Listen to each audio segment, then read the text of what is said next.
My name is Jackson Gilbert, and I'll be reading an excerpt from the story Slasher Girls and Monster Boys. This book is full of a bunch of short stories, and I'll be reading from the one called I-5. Without further ado, time in the diner passes slowly. Emma Ray eats slices of pie that taste like nothing and listens for anyone in the kitchen going out the back doors, but no one does. She waits for the sun to go down and give her cover. Tina leans over the table to warm up her coffee and slides a slip of paper across. "Almost the end of my shift, sweetie," she says. "Have to close out my tickets." "Sure," says Emma Ray.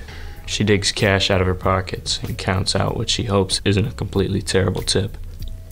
"I don't have to go, do I?" Tina looks at her carefully. "You've been here a long time," she says. "Your daddy must be a good sleeper."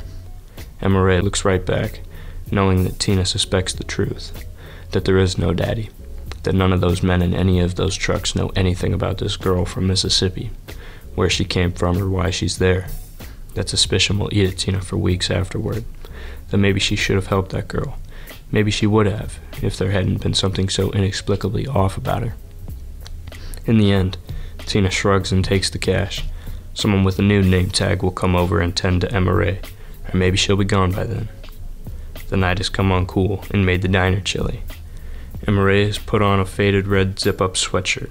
Again, not hers, but it will do. In fact, it makes her almost warm. It belonged to the beast and feels a little like wearing skin, an oversized skin that smells of sweat and spilled whiskey. The trucks are louder now, as the night drivers get ready to head onto the interstate, and the diner picks up with orders for to-go sandwiches and coffee. The buzz of the dead girl out back in the trash vibrates through Emma Ray like a song. It's hard to wait for the night drivers to go. The urge grows in her chest until she wants to bite, wants to run as fast as a colt, wants to scream up loud to the black heavens until she can't scream no more. No more screaming for Emma Ray Dixon. No thank you. No ma'am. She's had plenty of that. Now time to let her lie down and puff away like a stepped-on seed pod in the dirt. She's so full of that urge she doesn't notice the other darker feeling until the door of that diner swings open. As soon as it does, as soon as he walks in, she lifts her head and sniffs like one of Randy's coonhounds and smells his smell clear as if it trailed green fog to her nose. For a mad second she wonders if this was the one who did the girl in the dumpster, if he's come back now to double-check his work or maybe try to slide the girl back out of the trash and leave her someplace better, someplace with less people and more scavenging animals, or a nice hole with a lime in the bottom. Emma Ray's fingernails gouge into the plastic-coated tabletop and rake back a quarter inch of the stuff. She's waited long enough for her dead girl, for the right dead girl. She isn't interested in hanging around another diner or another muddy riverbank for the next one. But the monster looks her way and smiles. Emma Ray relaxes. He isn't the one, not the one who burned those cigarette marks into the dumpster girl's calf. He's just another one, a different monster, a different beast, walking the same walk and smelling of that same sour, sweaty reek. He even looks a little bit like her own beast, only older.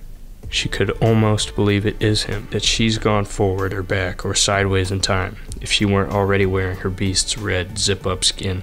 Emma Ray sips what's left of her coffee, room temp and turning bitter. She listens to the whisper of the dumpster girl and tries to ignore this new beast. How he should mind his own and leave her alone. Have some sense when she's got just this last thing to do.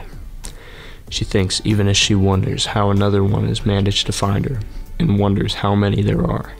How many terrors in the world, so many more than all of the hundreds her mama and gran warned her about. Leave me alone, she thinks again. Thank you for listening to the story. Once again, my name is Jackson Gilbert, and the book I read is called Slasher Girls and Monster Boys by April Genevieve Tucholke. If you enjoyed this story, you can hear more. Find more stories like this one and other projects from our media studios with WJHS on air as well as on YouTube. Find more by searching for our channel called WJHS Studios. Subscribe.